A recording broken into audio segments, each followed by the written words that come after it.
এতিয়া আপোনালোকে দেখিছে নিজৰ পইচা খৰচ কৰি যিদৰে আমাৰ ডেকা শক্তিটো ওলাই আহিছে মটৰচাইকেল লৈ আমাৰ চেপন জিলা পৰিষদৰ 4টা পঞ্চায়তৰ সহায় কৰিবৰ কাৰণে। এইটোৱে আপোনালোকে নিশ্চিতভাৱে প্ৰমাণ কৰিছে যে অনাগত দিনত কংগ্ৰেছ দল পুনৰ ৰাইজৰ মাজলৈ ঘূৰাই অনাটো তেওঁলোকে বিচাৰিছে। আৰু আজি এই 2 তাৰিখে হ'ব লগা পঞ্চায়ত নিৰ্বাচনত কংগ্ৰেছৰ সপক্ষে এটা ঢৌ বলিছে। আজি অন্তিম দিনৰ কাৰ্যসূচীত আমি অংশগ্ৰহণ কৰিবৰ কাৰণে আহিছোঁ। আমি কিমান আশাবাদী এই কথাটো ৰাইজে ক'ব। আমি বিশ্বাস কৰোঁ সদায় ৰাইজৰ জনাৰ্দন। আজি আমি দেখিছোঁ যে বিজেপি কি আঁচনি লৈ ৰাইজৰ মাজলৈ গৈছে, ভোট কিয় দিব সেই কথাটো তাৰ পৰা ওলায়। এতিয়া বিজেপিৰ আঁচনি হৈছে, তেওঁলোকৰ কৰ্মকৰ্তাসকলৰ আঁচনি হৈছে তোক চাই ল'ম, তই যদি কংগ্ৰেছৰ সভাত যাক তোক চাই ল'ম, তই যদি বিজেপিক ভোট নিদিয় তোৰ অৰুণোদয় কাটি দিম, তোৰ যদি বিজেপিৰ ওচৰলৈ নাযাওঁ তোৰ ঘৰটো জিঅ'টেক হৈছে তই নাপাবি।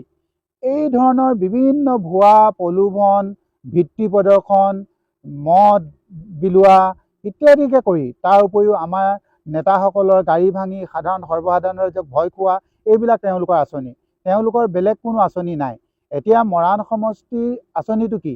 মৰাণৰ বিধায়কৰ আঁচনিটো হৈছে বিধায়কৰ উত্তৰ পাৰত নদীখনক যদি দিহিং সীমা কৰোঁ, সিটো ফালে যদি উত্তৰ পাৰত বৈ নাই, দক্ষিণ পাৰত ভাই, আৰু বিল মটং উলিয়াই দিয়া মানুহজন পৰম আৰাধ্য ককাই, সেইজনেই হৈছে বিধায়ক চক্ৰধৰ গগৈ ডাঙৰীয়া।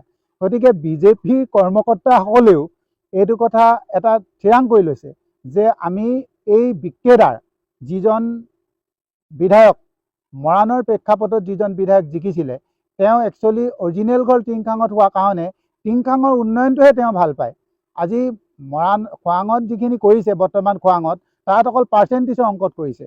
তাত যদি ঠিকা আনিছে ভায়েকৰ কাৰণে, ঠিকা আনিছে যদি বৈনায়েকৰ কাৰণে, তাৰ বাদ বাদী কাকো নাই। এটা হ'ল সেইটোৰ এগেইনষ্টত আজি খোৱাঙৰ অধ্যুষিত অঞ্চলৰ ৰাইজে ভোট দিব। অন্যটো কথা হ'ল যিমান ভিত্তি প্ৰদৰ্শন কৰিছে, চাই ল'ম, কাটি দিম, বন্ধ কৰি দিম ইত্যাদি শব্দবিলাক শুনি তেওঁলোকৰ পিছে পিছে যাবলৈ ৰাইজ এটি বিতুষ্ট হৈছে। তেওঁলোকে যি ভাবিছিলে আমাৰ লগত হিলদোল ভাঙি মানুহ আহিব, এইবিলাক আজি নাইকিয়া হৈছে। আৰু তেওঁলোকে যে ভয় খাইছে পঞ্চায়ত নিৰ্বাচনটো যে একদম চৰকাৰটোৱে ভয় খাইছে, সেইটো কথা একদম স্পষ্ট।